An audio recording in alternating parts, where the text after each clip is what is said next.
এখনকার সময় শুধু বিচ্ছেদ হয়, তাই না? বলা যায় যে বিচ্ছেদের যুগ চলছে এখন।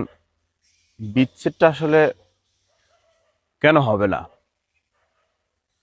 আপনার ঘরে সুন্দর একটা বউ আছে,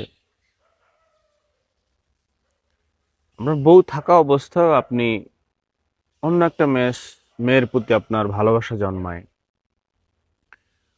আপনি তার সাথে কথাও বলে ফেলেন, আপনি তার নাম্বার নেন, আপনি হোয়াটসঅ্যাপে কথা বলেন, মেসেঞ্জারে কথা বলেন, কথা বলা শেষে আবার মেসেজ ডিলিট করে দেন।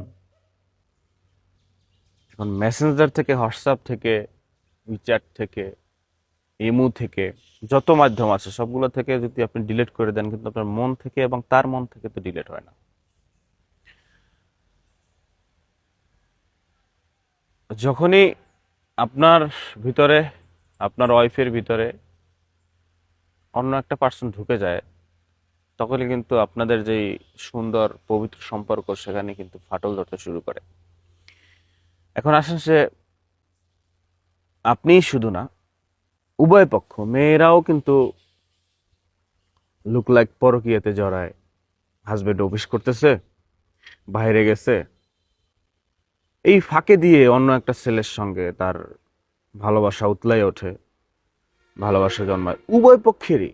আমরা আগেরকার সময় আমরা যখন আরো ছোট ছিলাম তখন দেখতাম যে বিচ্ছেদ তো হতোই না, এবং যদি কারো বিচ্ছেদ হইতো তখন ছাড়াছাড়ির সময়টায় যে কি কান্নাকাটি, এবং এর পরক্ষণে ওই মেয়েটা অথবা ওই ছেলেটা সমাজে মুখ দেখাইতে পারতো না, পরিবারের মানুষ মুখ দেখাইতে পারতো না। এখন divorce is fashion, my fashion, মানে বুক ফুলাই বলে আমি আমার ডিভোর্স হয়েছে।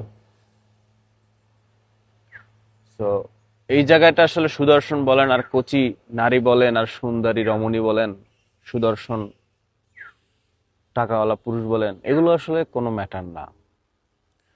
যখনই আপনার বিয়ে করা স্বামীর উপর অথবা বউয়ের উপর থেকে যদি অন্য কোথাও, উভয় পক্ষেরই দোষ আছে।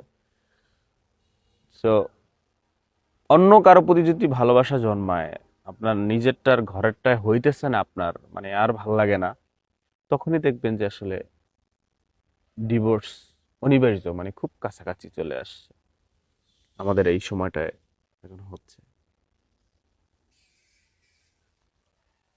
মানুষ কেমন, তাই না?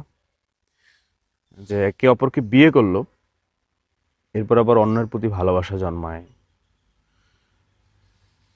ঘরের মেয়েটা অসম্ভব কষ্ট পায়,